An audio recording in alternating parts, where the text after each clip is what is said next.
अरे बाप की औलाद, બાપના પૈસે લેર. ગઈકાલે IIM 4 રસ્તા પર મેં એક BMW જોઈ, નવી નક્કોર, શોરૂમમાંથી આમ તાજી ઉતરેલી. જોતા વેંત ખબર પડી જાય કે આ કોઈ એવા અમીર પપ્પાનો દીકરો ચલાવતો હશે કે જેના પપ્પાને દીકરાની ચિંતા જ નથી. ખૂબ સંપત્તિ આપી જ દીધી છે, બસ એટલી રફ ચલાવે યાર. ફૂલ સ્પીડ, ફૂલ વોલ્યુમ, ફૂલ સ્પીકર, બાસ જોરદાર, ધમ ધમ ધમ અવાજ આવતો હતો. આખી પ્રજાતિ જ બહુ વિશેષ છે. અમીર બાપ કી औलाद. સવારે મોડા ઉઠે, રાત્રે ઉજાગરા કરે, ભાઈબંધો જોડે રોડ સાઈડ પર હેંગ આઉટ કરવાનું, ફાર્મ હાઉસ પર જવાનું, મોબાઈલ પર ગેમ્સ રમ્યા કરવાની, બ્રાન્ડેડ કપડાં જ પહેરવાના, ખાલી બેઠા રહેવાનું ક્લબમાં, હુક્કા બારમાં જવાનું ને લાઈફનો ધુમાડો કરવાનો. એમના ચહેરા પરથી ખબર પડી જાય કે આ લાઈફમાં કઈ ઉકાળશે નહીં. મોં પરથી માખી ના ઉડાડી શકે એવા.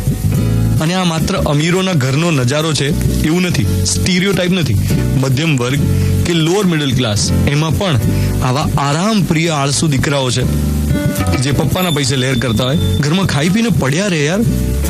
કોઈ પોસ્ટમેન આવે ને તો દરવાજો જાતે ના ખોલે. બિચારી 60 વર્ષની મમ્મી દરવાજો ખોલે. આપણને એમ થાય કે એ શું પડ્યો છે, લે હલ તો ખરો, હલ થોડું. એટલે હાર્ડવર્ક, શ્રમ, મહેનત એનું મહત્વ ન સમજતા આ લોકો, એમાં માત્ર એમનો વાંક છે એવું નથી, સોસાયટીનો પણ બહુ મોટો વાંક છે. આપણી આસપાસ ઘણું બધું કોમર્શિયલાઇઝેશન, મટીરિયલિઝમ એટલું બધું છે, અને એમાં પેરેન્ટ્સનો પણ થોડો વાંક ગણી શકાય કે એમણે છે ને જ્યારે જે માંગે ત્યારે બધું આપી દીધું છે અને બહુ પંપાળ્યા છે. એટલા માટે જ આજનો મોર્નિંગ મંત્ર, તમારા દીકરાને એક ફૂલ આપશો તો માત્ર એ દિવસે જ એ એને સૂંઘી શકશે, પણ જો તમે એને છોડ વાવતા શીખવશો તો રોજ નવી સુવાસ મળી શકશે. તમારા દીકરાને એક ફૂલ આપશો તો માત્ર એ જ દિવસે એને સૂંઘી શકશે, પણ જો એને છોડ વાવતા શીખવશો તો રોજ નવી સુવાસ માણી શકશે.